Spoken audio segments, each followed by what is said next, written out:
আমাদের ফুডের এই মুহূর্তে পৃথিবীতে খুব একটা শর্টেজ নাই। এই মুহূর্তে শর্টেজ আছে গুণগত মানসম্পন্ন।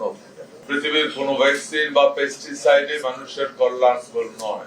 এই উৎপাদন বাড়াতে গিয়ে কোয়ালিটির প্রশ্নে কোন অবস্থাতে কোনো কম্প্রোমাইজ করা যাবে।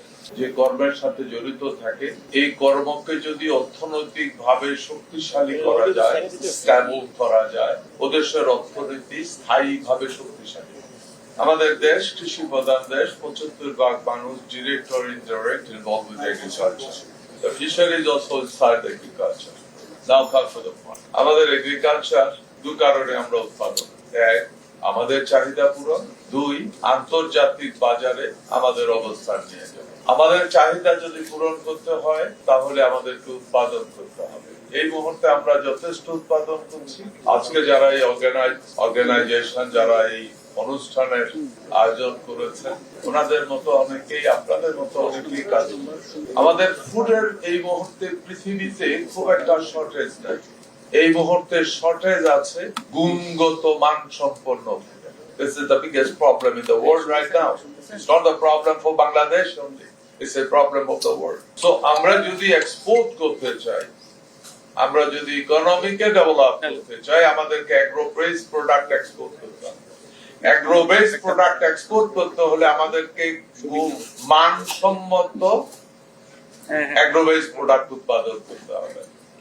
তো আপনারা যারা রিসার্চের সাথে জড়িত আছেন, আমরা অ্যান্টিবায়োটিক বা ভ্যাকসিন থেকে বেরিয়ে এসে কতটুকু প্রাকৃতিক ভাবে এর সমস্যাগুলির সমাধান দেওয়া যায় এদিকে বোধহয় আরো একটু নজর দেওয়া উচিত, কারণ পৃথিবী এখন ভ্যাকসিন থেকে বেরিয়ে আসতে চাচ্ছে। নগদ নিয়ে এলো হার না মানা হার অফার। সর্বনিম্ন 10,000 টাকা রেমিটেন্স নগদে পাঠালে থাকছে স্বর্ণের হার জেতার সুযোগ। পৃথিবীর কোন ভ্যাকসিন বা পেস্টিসাইডে মানুষের কল্যাণ নয়। শর্ট টাইম কল্যাণ দিলেও লং টাইমে সেটা হয় নাই। অনেক সমস্যা মানুষ এখন বাঁচতে চায়, সুন্দর ফুড চায়, কোয়ালিটি সম্পন্ন ফুড চায়। ফিশ অনেক গুরুত্বপূর্ণ একটা সেক্টর আমাদের জন্য। আমাদের সমুদ্র আছে, আমাদের অনেক মিঠা পানি আছে।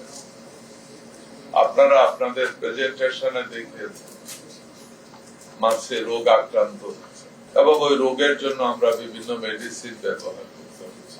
যাদের বয়স 70-এর কোঠায় আসেন, আজ থেকে 50 বছর আগের কথা। আমরা যখন নেচারের ফিশের উপরে ডিপেন্ডেন্ট ছিলাম, আমরা তো তখন মাছের গায়ে রোগ দেখিনি, দেখলেও তো এত দেখিনি। আমি তো ক্ষেতের আইল থেকে যেই মাছ ধরেছি, জলা থেকে যেই মাছ ধরেছি, খাল বিল নদী থেকে যেই মাছ ধরেছি, ওই মাছের টেস্ট, ওই মাছের গ্রোথ আজকে আমাদের মধ্যে নাই।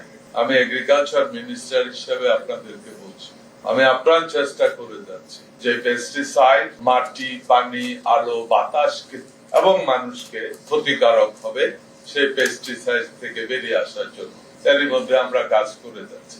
এখান থেকে বেরিয়ে আসতেই হবে, আর কোনো উপায় নাই। আমার মাটি পলিউটেড, আমার পানি পলিউটেড হচ্ছে, আমার এয়ার পলিউটেড হচ্ছে, আমার দেশের মানুষ কঠিন রোগে আক্রান্ত হচ্ছে। এই জন্য যতগুলি জায়গাতে আমরা সচেতন ভাবে এগিয়ে যেতে হবে, সবগুলি জায়গাতে হাত দিতে হবে।